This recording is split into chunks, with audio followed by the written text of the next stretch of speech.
Спутник Лайт – четвертая зарегистрированная в России вакцина от COVID-19, разработанная Национальным исследовательским центром эпидемиологии и микробиологии имени Гамали. Спутник Лайт – эффективное решение для многих стран, находящихся на пике заболеваемости коронавирусом. Эффективность Спутник Лайт после 28-го дня вакцинации составляет 85%. Если вакцина Спутник Ви была рассчитана на людей, у которых не было иммунитета, то Спутник Лайт хорошо подходит тем, кто уже переболел коронавирусной инфекцией, а также для тех, кто ранее не болел. Это пациенты, которые ранее не вакцинировались и не переносили естественную коронавирусную инфекцию.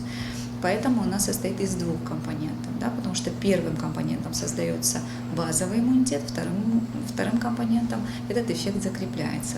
В случае со спутником Light получается, что это более легкий вариант и в большей степени рассчитан на пациентов, которые переболели более полугода тому назад, либо пациенты, которые попали в первую волну вакцинации, но это не в Абхазии, потому что в Абхазии не прошло полгода, как вакцинальная кампания идет, но часть из наших жителей могли себе это позволить на территории Российской Федерации.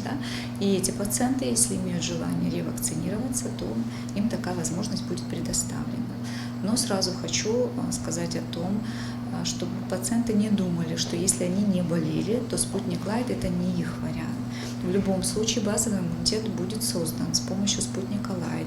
У некоторых пациентов могут не выработаться антитела после введения спутник Лайт, но формируются клетки памяти, клеточный иммунитет. Вакцинированный пациент, независимо от наличия или отсутствия антител, больше защищен от заражений вирусом, а самое главное – от тяжелого течения заболевания. После того, как будет введен этот компонент, поможет пациенту не заразиться, а если заразится пациент, то перенести эту инфекцию по пути легкой степени тяжести заболевания. Мне кажется, это все-таки дорогого стоит, и эффективность до 85%.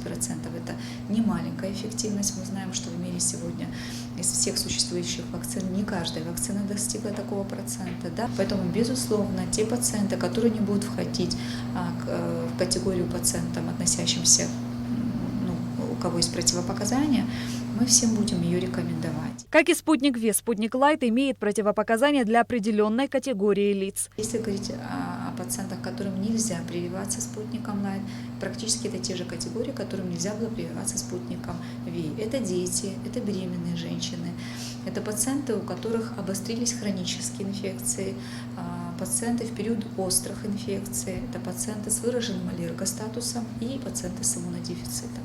Всем остальным пациентам, наоборот, мы будем убедительно рекомендовать эту вакцинацию, особенно пациенты с сахарным диабетом, с сердечно-сосудистыми заболеваниями.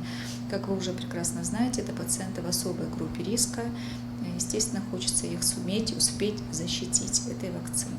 Кампания по вакцинации первым компонентом спутник Ви в Абхазии завершена, но по второму она только завершается. О том, как был приобретен препарат спутник Ви, нам рассказал заместитель министра финансов, начальник управления казначейства Абхазии Саид Губаз. В рамках мероприятий по предотвращению распространения коронавирусной инфекции на территории Республики Абхазия в целях осуществления вакцинации населения 30 апреля 2021 года в соответствии с распоряжением президента из средств резервного фонда президента Республики Абхазия была выделена сумма в размере 6 миллионов 955 тысяч на приобретение российской двухкомпонентной вакцины «Спутник В» в количестве 4000 дозы.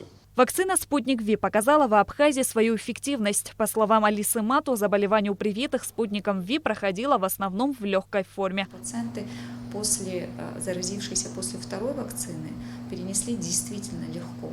И этому даже пофамильно можем озвучить, просто это некорректно по отношению к пациенту. Что касается пациентов, заразившихся после введения первого компонента, имеет значение, на какой день они заразились. То есть если это было хотя бы после 7 дней, когда уже сформировался какой-то базовый иммунитет, то уже легче.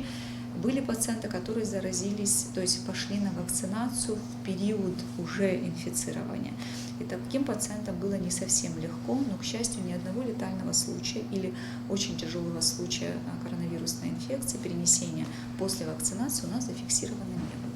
Многочисленные медицинские исследования доказали, что лучшей защитой от инфекционных заболеваний является вакцинация. Она позволяет создать естественный иммунитет к определенному возбудителю вируса, что предотвращает развитие заболевания и его осложнений. Однако и после прививки необходимо соблюдать общие санитарно-эпидемиологические требования. Первичный иммунитет, он вырабатывается и формируется не ранее, чем 7 дней. Известно, что иммуноглобулины класса М вырабатываются к 7-му дню, иммуноглобулины класса G не ранее 10-14 дня. Соответственно, говорить о том, что вы уже защищены раньше, чем через неделю после вакцинации, это неверно.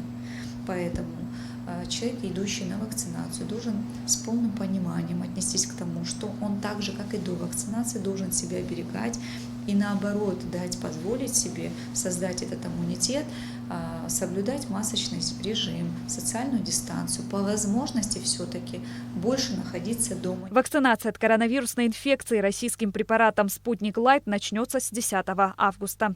Шазина Ханагу, Михаил Братухин, Абхазское телевидение.